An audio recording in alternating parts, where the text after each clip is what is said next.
Sorry about that. Yeah, continuation of Isaiah chapter 4, starting. We'll just go back to chapter 4, verse 4. When the Lord has washed away the filth of the daughters of Zion,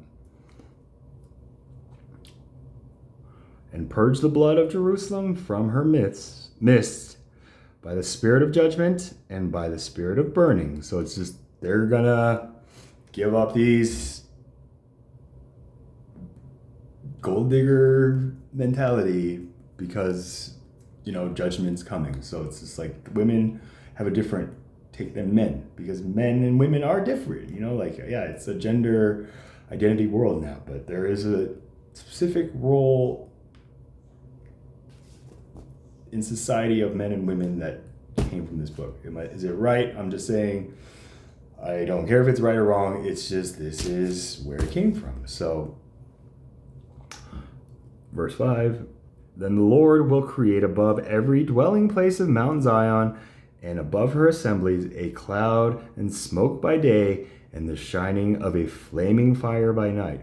For over all the glory there will be a covering, and there will be a tabernacle for shade in the daytime from the heat, for a place of refuge, and for a shelter from storm and rain. So this is just like the campaign promise, like presidents, like, I'll build a wall, but it's not like that. It's just, hey, there's gonna be a dwelling on the place of Mount Zion for everyone. It's just everybody who is at this point in, recorded among the living in Jerusalem. This is the promise that this Lord is going to bring. Chapter 5. Now, let me sing to my well-beloved a song of my beloved regarding his vineyard.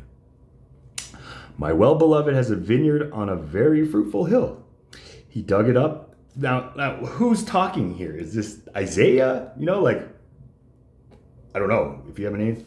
Now let me sing to my well-beloved a song of my beloved regarding his vineyard. Is it like a woman? Or, my well-beloved has a vineyard on a very fruitful hill. He dug it up and cleared out his stones and planted it with the choicest vine. He built a tower in its midst and also made a winepress in it. So he expected it to bring forth good grapes, but it brought forth wild grapes. And now, O inhabitants of Jerusalem and men of Judah, judge, please, between me and my vineyard. What more could have been done to my vineyard that I have not done in it?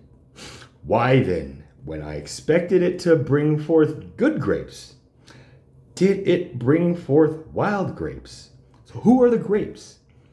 Remember, vineyard, like that. So if we go back to the beginning, so I guess this is just kind of like a template for maybe how women or parents, I don't know, let's keep reading. But grapes, it sounds like grapes are a reference to like the fruit of, your loins. And now, please, let me tell you what I will do to my vineyard. I will take away its hedge, and it shall be burned, and break down its wall, and it shall be trampled down.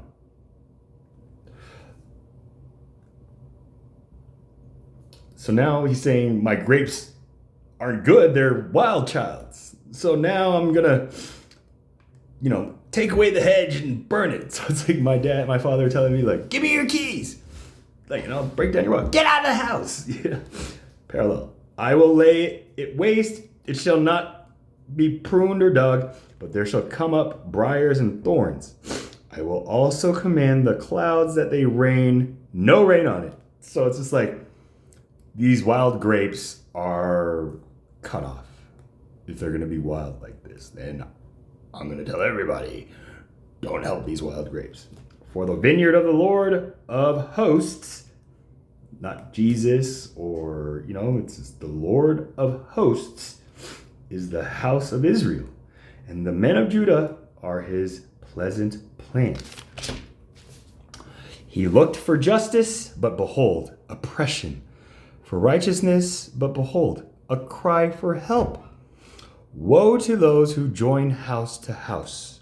They add field to field, till there is no place where they may dwell alone in the midst of the land.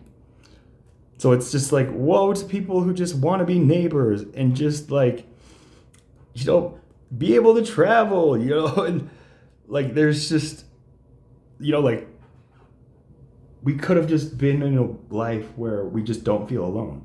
But today people feel alone and just make themselves feel alone. In my hearing, the Lord of hosts said, truly, many houses shall be desolate, many houses shall be poor, great and beautiful ones without inhabitant.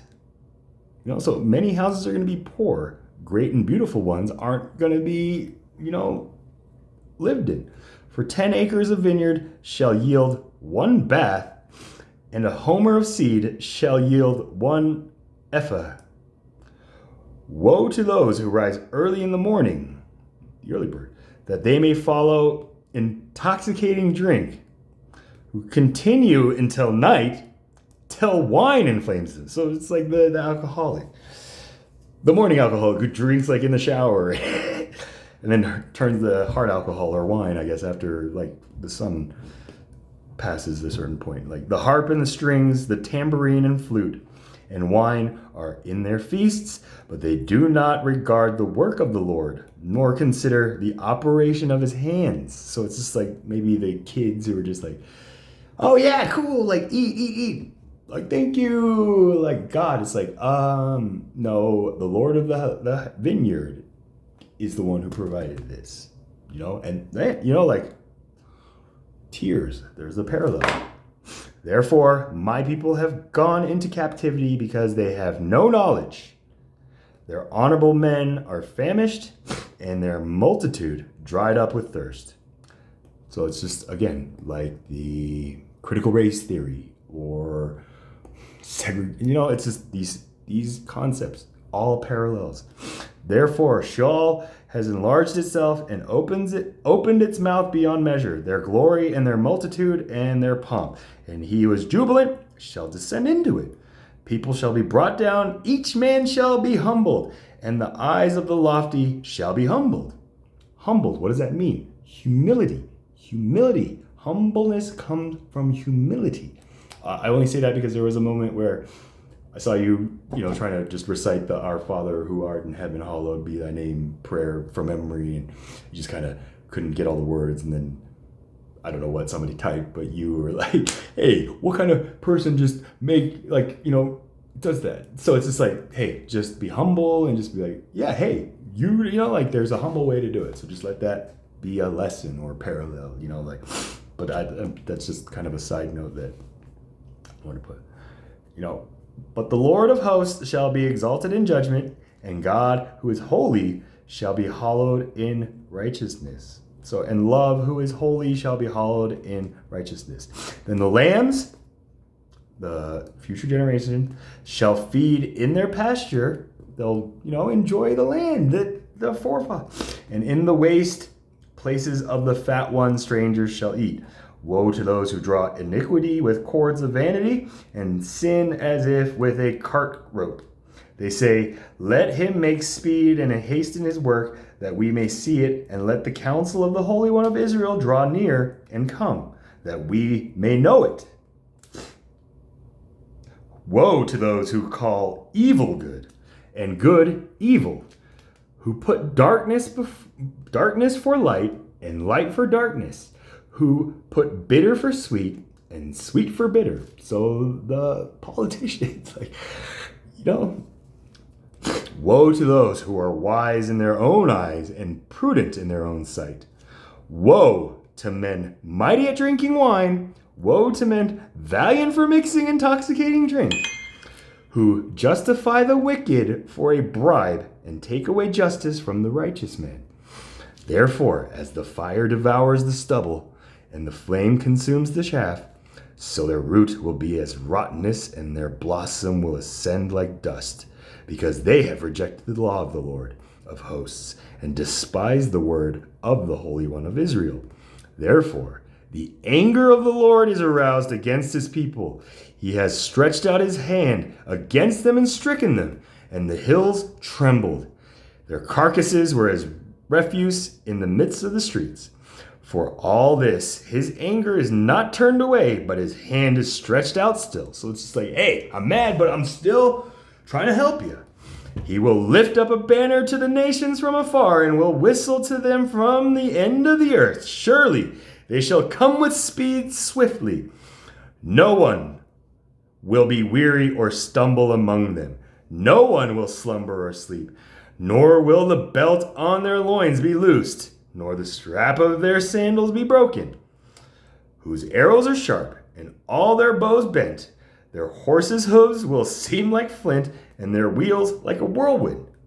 Their roaring will be like a lion. They will roar like young lions. Yes, they will roar and lay hold of the prey. They will carry it away safely, and no one will deliver. In that day, they will roar against them like the roaring of the sea. And if one looks to the land, behold, darkness and sorrow, and the light is darkened by the clouds. Again, we talk about cloud, the cloud, like light, speed, like internet, like this is the time we're living in, clouds.